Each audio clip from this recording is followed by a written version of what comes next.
کیا کبھی آپ کے ساتھ ایسا ہوا ہے کہ آپ نے دل سے دعا مانگی ہو، رو رو کر اللہ سے کچھ مانگا ہو، لیکن حالات ویسے کے ویسے رہے اور پھر دل میں یہ خیال آئے، یا اللہ میری دعا آخر قبول کیوں نہیں ہو رہی؟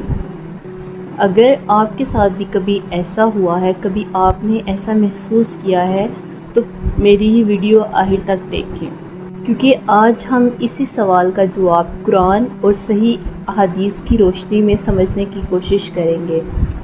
اللہ مدد دیر سے کیوں کرتا ہے؟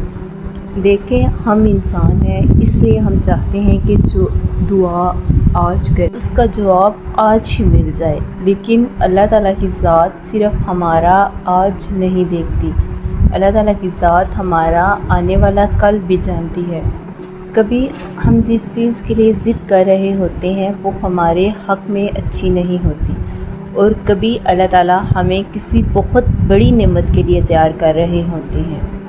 اسی لیے قرآن میں اللہ تعالیٰ فرماتے ہیں، ممکن ہے تم کسی چیز کو ناپسند کرو حالانکہ وہ تمہارے لیے بہتر ہو، اور ممکن ہے تم کسی چیز کو پسند کرو حالانکہ وہ تمہارے لیے بری ہو، اور اللہ تعالیٰ جانتا ہے تم نہیں جانتے۔ ذرا سوچیں، اگر اللہ ہماری ہر خواہش فوراً پوری کر دے تو کیا واقعی ہر چیز ہمارے حق میں بہتر ہوگی؟ نہیں، کیونکہ اللہ کا علم کامل ہے، جبکہ ہمارا علم بہت محدود ہے۔ اور کیا آزمائش اللہ تعالیٰ کی ناراضگی کی علامت ہے؟ یہ بھی ایک بہت عام سوچ ہے۔ جب مشکل آتی ہے تو ہم فوراً کہتے ہیں شاید اللہ مجھ سے ناراض ہیں، لیکن ایسا ضروری نہیں۔ ذرائع انبیاء علیہ السلام کی زندگی دیکھیں، ان کی زندگیوں پہ روشنی ڈالیں۔ حضرت ایوب شدید بیماری میں رہے، حضرت یوسف علیہ السلام کو کنویں میں ڈالا گیا، غلام بنایا گیا، پھر جیل بھیج دیا گیا۔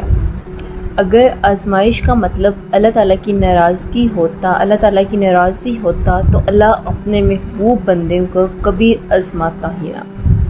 اصل بات یہ ہے کہ آزمائش کبھی کبھی اللہ کی محبت کی علامت بھی ہوتی ہے، اور ایمان کو مضبوط کرنے کا ذریعہ بھی۔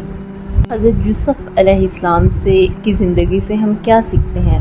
ذرا حضرت یوسف کی زندگی کا ایک منظر ذہن میں لائیں۔ ایک معصوم بچہ جسے اس کے اپنے بھائیوں نے کنویں میں پھینک دیا، پھر غلامی، پھر جیل۔ اگر وہ صرف اپنے حالات دیکھتے تو شاید سب کچھ ختم لگتا، لیکن اللہ کا منصوبہ کچھ اور تھا۔ وہی یوسف علیہ السلام ایک دن عزت، اقتدار اور سربلندی تک پہنچے۔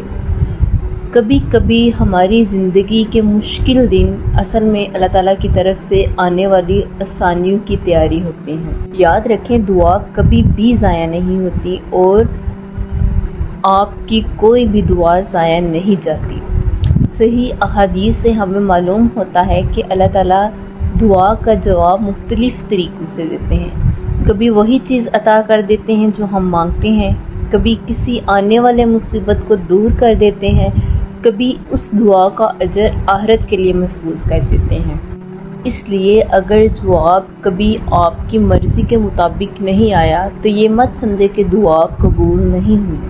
اگر آپ اس وقت کسی آزمائش میں ہیں تو ہمت مت ہاریں، نماز کو مضبوط کریں، قرآن کے ساتھ اپنا تعلق بڑھائیں، اللہ تعالیٰ سے بات کرنا مت چھوڑیں، اور سب سے بڑھ کر ایک بات، امید مت چھوڑیں، کیونکہ اللہ تعالیٰ کی ذات آپ کے آنسو بھی جانتے ہیں، آپ کی خاموش دعائیں بھی سنتی ہے، اور آپ کے دل کی وہ باتیں جو آپ کسی انسان کو نہیں بتاتے، اللہ تعالیٰ کی ذات وہ بھی جانتی ہے۔ اگر آج آپ کسی مشکل سے گزر رہے ہیں تو میں آپ سے صرف ایک بات کہنا چاہتی ہوں، اللہ تعالیٰ نے آپ کو نہیں چھوڑا۔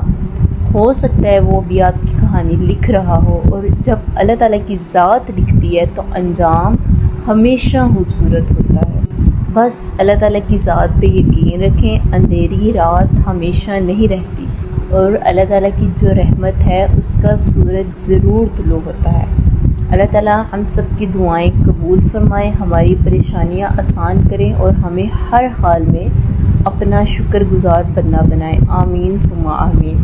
اگر اس ویڈیو نے آپ کے دل کو چھوا ہے تو اسے ضرور شیئر کریں، ہو سکتا ہے یہ کسی ایسے شخص تک پہنچ جائے جو اس وقت ٹوٹا ہو، اور اللہ تعالیٰ اسی ویڈیو کو اس کے لیے امید کا ذریعہ بنا دیں۔